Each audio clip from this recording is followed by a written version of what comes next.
ndeko na biso oya mwasi nakotia na video azali adversaire légal ya Karine Mokonzi.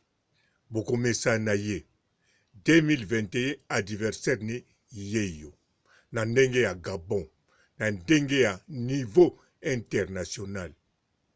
Oyo ezali adversaire réel, ezate neti oto monaki ya ndeko na biso aya Kamura bazoluka pakoma adversaire na ye, me wane ezalaki kaka buzz. Me oyo eza buzz te, oyo ezali réalité. Pamba te ndeko mwasi oyo yo ayebi Karine Mokonzi, pe Karine Mokonzi sabando yeba adversaire na ye. Pona na explikango bien ebongi bolanda video simande ngana koloba yango bien ou bien kamwa bien. Mbote ba papa ba mama bandeko, mbote ba rando na ba randonnette, mbote batoyo balingaka rando na ba oyo balingaka rando te, mbote ba jeune garçon na ba jeune fille, mbote bana mike na ba bébé, mbote ba Sainte Anuarite, Sainte Thérèse, Sainte Ingrid Kabongo. Pour ceux-là que j'ai choqué, je suis désolée. Mais je dis toujours que je revendique mon humanité. Hein. Des fois, on dérape. Mais bon, c'est passé, c'est passé. Déjà, j'ai deux nouvelles. Enfin, non, j'ai une nouvelle. Vous savez déjà, j'ai une nouvelle. Vous savez que je suis nominée au prix RFI découverte. Et les votes s'arrêtent le 3 décembre. Donc, je vous invite encore à aller voter massivement. On pousse, on serre, on pousse, on serre. Allez voter, voter, voter, voter, voter, voter, voter. Sur ma page, il y a le lien. Allez-y. Sur la page RFI, vous votez pour moi, s'il vous plaît. S'il vous plaît, s'il vous plaît, s'il vous plaît, mes Kindus. Allez, allez, allez, allez. Et il y a encore une très bonne nouvelle. C'est que ce 11 décembre, ben là, je peux donner la date et fièrement, mon album, il sort. Restez connectés parce que ça va chanter, ça va danser, ça va se balader, ça va péter. En tout cas, Éclectique est prêt. Et Éclectique va voir le jour le 11 décembre. Ce 11 décembre, Éclectique voit le jour. Et j'espère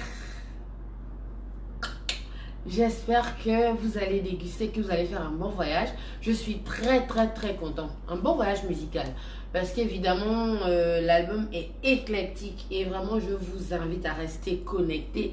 Parce qu'il y a tellement de bonnes choses. Et j'ai hâte que vous dégustiez l'album. J'ai hâte que vous... Comment dire? J'ai hâte en tout cas. J'ai très hâte. Merci pour les cœurs, merci pour les compliments. Je suis un tout petit peu myope, donc je ne vois pas de loin. J'ai pas trop envie de me rapprocher de la caméra. Mais bon, je vois quand même les cœurs. T'es jolie, toute belle et tout. Merci. Les femmes, on aime les compliments. Donc j'espère déjà que vous serez connectés. Donc je fais ce petit direct comme je vous ai dit au début pour ceux qui arrivent maintenant. N'oubliez pas, je suis nominée au prix RFI Découverte. Donc votez massivement parce que les votes s'arrêtent le 3 décembre. Donc votez, on pousse, on serre, on pousse, on serre. Hein. Les panthères, on est debout. Les éléphants, on est debout. Et les lions, tout le monde, allez, toute l'Afrique. On pousse, on serre. Allez, votez de partout. Seulement le feu. Envoyez le feu dans les votes. Et puis voilà, le 11, ben écoutez, mon bébé, il vient. Enfin, notre bébé, Éclectique, va naître. Donc j'espère que vous allez bien déguster la chose parce que comment j'ai mis toute mon âme dedans. Ouh là là, j'espère que vous allez vraiment vous balader. Et comme vous savez, j'ai plusieurs cordes à mon arc. Évidemment, il n'y a pas que... Enfin, il n'y a pas qu'un seul style. J'ai un peu... Enfin, c'est éclectique, quoi. Je me suis baladée tranquille, tranquillou, loulou, partout. En tout cas, pour toucher un peu tout le monde. Et puis, j'aime ça. J'aime les défis. Donc, voilà. C'est ce que je vous ai réservé. Donc, restez connectés, soyez là. Et puis, pour la dernière fois quand j'ai crié, là, je suis désolée. Des fois, ça m'arrive, il y a plusieurs personnes dans ma tête, je ne gère pas. Bandeko na kanisa, bozali conscient, boyebi malamu, ke Karine Mokonzi azali chanteuse. Boyebi Karine Mokonzi na 2021 album na ye ekobima. Yango pe na kati ya video ya ndeko na biso ya mwasi oyo, ye pe na kanisa boyoki eloko ekobima na 2021. Mais à part wana bazali badiversaire na nini, bazali badiversaire pamba te, bango bayembeli Karine Mokonzi nzembo. Ye apreparaki nzembo na ye na ndenge na ye, me kosangana na oyo azali amoureux ya Karine Mokonzi, amemi sentiment na ye na kati ya miziki, ndenge moko Karine Mokonzi tango azalaki amoureux na ndeko mobali, amemaki pe sentiment na ye na internet. Me lokola ndeko mobali aza king, amesana na miziki, amemi ya ye bolingo pe oyo aza nango envers Karine Mokonzi, bolingo ya mwasi na mobali na miziki. Siko ndeko mwasi asalaki miziki, na kanisa bomonaki yango inti inexpliqué mingi, où est le mariage, na mokolo ebimaki le 6 novembre, nyonso ezalaki préparé, na maloba oyo eza koloba manakati, nyonso babongisi yango na ye. A partir ya wana ndeko mwasi aza wana basololaki mwa mingi, tazo solola na bato. Aza na contact na ba Congolais, aza pe na ba contact na ba Congolais oyo ndeko na biso ya musicien. Donc ça yebi histoire ndenge za kokende. Ayebi ke nzembo wana bayembelaki yango siko Karine Mokonzi. Yango wana ndeko na biso ndenge za wana ayebi ke facha pe kombote eloko te. Mais ayebi ke ba geste to kosala mikolo yo faut préparer pona Karine Mokonzi. Moye atanga kombone siko ezate, moye pa bando take Karine Mokonzi siko ezate, po Karine Mokonzi nano asali album te. Mais ayebi déjà ke Karine Mokonzi azana ba fanatique, azana public koleka. Bato basala ba album. Pe azana ngo conscient. Yango wana za réservé na kombo Karine Mokonzi. Mais azo bwaka ba jeton sans ke bino boyeba. Wana ezana niveau international. Pamba te foko yeba ke na kati ya net na monde etali YouTube ya Buzz na ya Rando na francophone, selon bato francophone oya poso moindo, baza kotiaka mingi ba oyo baza komene baza ba ivoirien. Donc ba ivoirien bamenaka na Rando, bamenaka na Buzz, bamenaka na ba polémique, bamenaka na ba clash na kati ya YouTube. Alors ba Gabonais baza nango d'accord te. Yango wana omonaka eza Rando moko Gabon na Côte d'Ivoire. Muta Côte d'Ivoire bazo take bango na bata Gabon pe bazo take bata Gabon bazo take bata Côte d'Ivoire, bata Côte d'Ivoire pe bazo take bata Gabon. Mais na Congo nde bazate. Bazate oyo babandi déjà Rando na bato mosusu à niveau international. Alors mwana mwasi oyo à part kozala chanteuse, alela Buzz, alela pe biloko nyonso o Karine alela.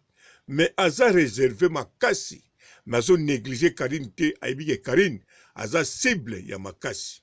Ayebi ke lokola aza na ba fanatique ebele, tango kaka kobimisa album, lokola pe sina beti featuring na King, na ke déjà na ba milieu ebele o na sala na mutu moko te, siko album ekobima, alors tango na kobanda suso featuring ya Rando, ya ba clash na ndeko mwasi o Karine Mokonzi. En tout cas, ba fanatique ebele ya Congo bakokoma yanga ndenge na kangi ba Côte d'Ivoire na kangi ba mboka ebele. Bon, akangi na ebele te, akangi Côte d'Ivoire na oya ye Gabon bisika kanga. Na kelike bato. tokoloba pe quelques pays, moi quelques bateaux, quelques pays. Alors Karine Mokonzi akanga déjà na Congo, akanga na Angola, akanga na Congo Brazzaville, pe aza kokanga na Côte d'Ivoire, na Gabon pe aza kokanga. Tiba quelque part na kati ya poto aza kokanga. Pe ndeko mwasi ayebi yango. Alors lokola ayebi yango, yango wana yena ye bakozala kaka na Karine Mokonzi ba adversaire na niveau musique, na niveau buzz, pona kowelila na kati ya Congo te, mais na kati ya Afrique. Parce que ba buzz o ezo salama international et zapokanga Afrique. Yango tomonaki ndeko mwasi awelelaki asala tricage na Aya Kamura azongisile mwa likambo abimi na revi mbala moko alobi batiake na ba revi ya mindele. Alors mais oya Karine Mokonzi nde eza réalité na petite oyo kinda ye penza eza réalité eza tricage te eloko te. En plus Karine Mokonzi mutabandi yango te. Karine Mokonzi abandi eloko moko te o rando polémique rien du tout. Azo préparer kaka ndu album na ye. Bato babandi yango ezali bango. Karine Mokonzi côté king c'est tout à fait normal. Karine Mokonzi mutabanda ba provocation ya mour na bango na niveau net na zoloba na niveau privé na yebite. Ye muta déclaré ki amour ne na king na nenga mabe. Lelo Karine Mokonzi sabosa na amour wana akomane occupé na mobali ne na ndako. Mais king pe aza na mwasi ne na ndako, ye sikoyo amour ye makasi na Karine Mokonzi, yango wana bango na king problème kuneza te, na mwana mwasi pe problème na kimbanda ezate, bazoela pe mobali te, ezaka kande likambo beza. Alors mais lokola king aza sosu na kati, ayiko matcha kotoyo na ndenge ya musique kotoyo yo mutu azolela. En tout cas awawa makambo ezokende toujours mulai, to yebi kote ko kende te, to yebi pe kote ekosuka te. Oyo ezali kaka simulation.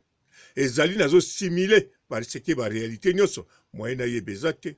Oyo pe na lobby nyonso ekokoza la réalité te. Ezaka ka simulation. Bon, simulation.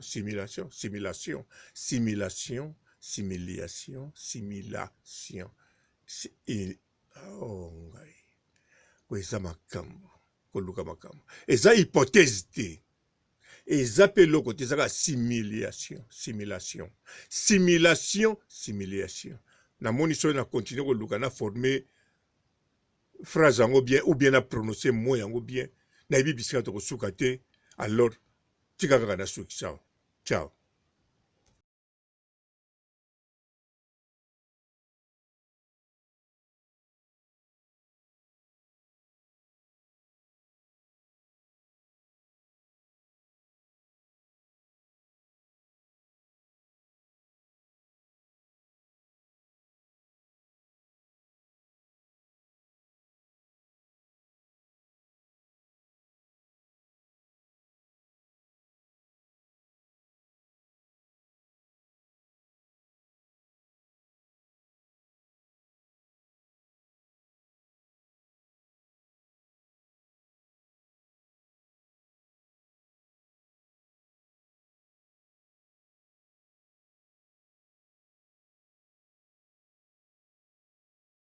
Bonjour fidèles internautes de www.elengiakomba TV.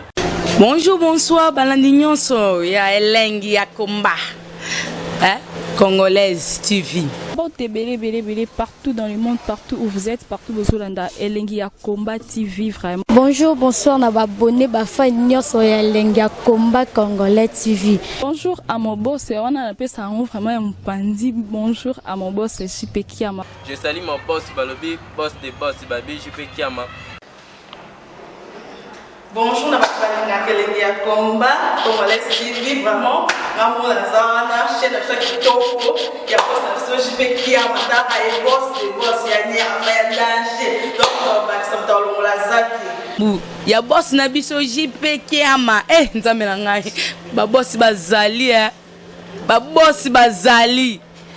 JP Kiama, le boss des boss. Napesi d'abord bonjour, tu peux mbote belé na mon boss JP Kiama, wana na koza ngisaote. Donc na ko lekate sana napesa mon boss JP Kiama, boss des boss.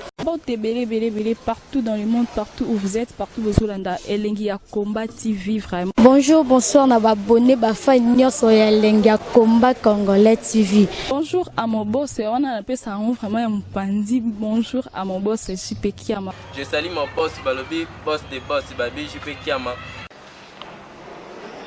Bonjour, na balinga Elengi ya Combat Congolais TV vraiment. Maman la zana chaîne de chaque kitoko ya boss na JP Kiama ta ay boss de boss ya nya ya danger. Donc ba samta lo la zaki.